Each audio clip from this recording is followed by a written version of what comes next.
The silent guardian of Assisi dawn's first light crept over the ancient walls of Assisi, casting long shadows across the worn cobblestones as Stanislao Mattei completed his morning prayers. The familiar weight of his brown Franciscan habit settled around his shoulders like armor, though he could not have known then how apt that metaphor would become. In those early days of 1943, the medieval town still clung to its centuries-old rhythms, even as war thundered across Europe like an approaching storm. Mattei was an unremarkable sight in Assisi's narrow streets.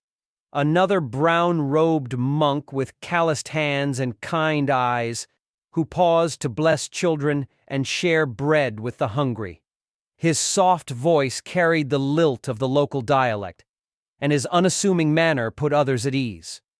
But beneath this gentle exterior lay a spirit of steel that would soon be tested in ways he never imagined. The war arrived in Assisi, not with bombs or battles, but with the sharp click of boots on stone and the flutter of red and black flags. Nazi officers commandeered the finest buildings, their presence a dark shadow over the town's ancient peace.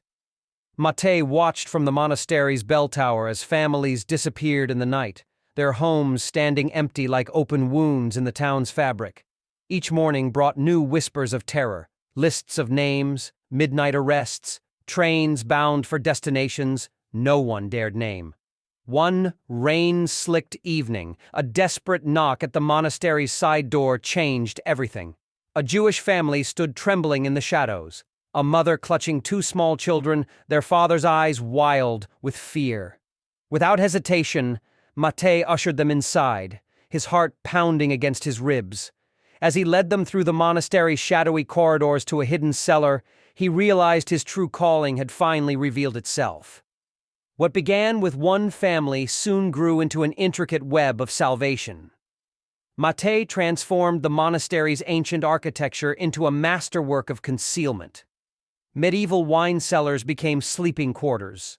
Centuries-old secret passages were reopened, and the monastery's extensive library provided cover for the constant movement of people.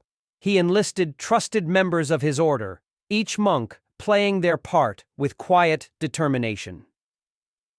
His greatest weapon was his apparent harmlessness. Who would suspect this mild-mannered monk who spent his days tending the monastery garden and transcribing ancient texts? Yet behind this carefully cultivated image, Mattei, orcariti, a compra complassanable prain, be play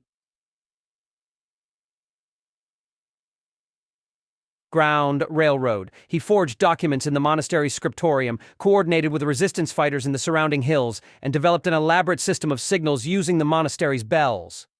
Their familiar peals, now carrying coded messages across the town. The risks were immense. Each new refugee brought both hope and danger. Nazi patrols frequently visited the monastery, their boots echoing through the ancient halls as Mattei led them on tours, his calm exterior masking the terror that dozens of lives hung on his every word. More than once, he stood calmly discussing medieval architecture with German officers while fugitives hid mere feet away behind centuries-old walls. Perhaps his most ingenious deception came when he converted the monastery's chapel into a temporary shelter.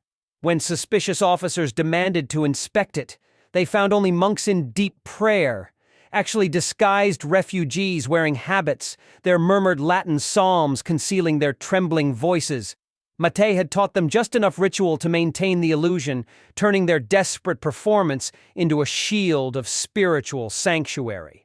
As months passed, his network grew stronger. Local farmers left supplies at designated drops, resistance fighters provided intelligence about German movements, and even some sympathetic Italian officials turned a blind eye to the unusual activity around the monastery.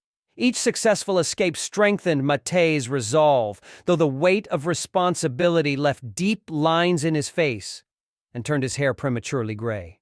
The war's end brought freedom but not immediate recognition. Mattei, true to his humble nature, sought no acclaim for his actions.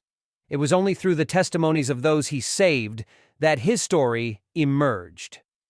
Over 3,000 people had passed through his network, each carrying a piece of his legacy in their survival. When asked years later about his motivations, Mattei would simply smile and quote St. Francis, "Start by doing what's necessary, then do what's possible, and suddenly, you are doing the impossible."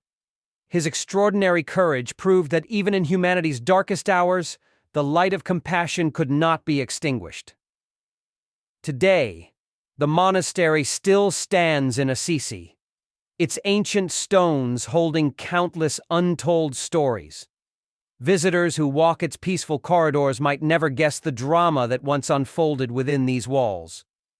But in quiet corners, one can still find subtle marks left by those who passed through.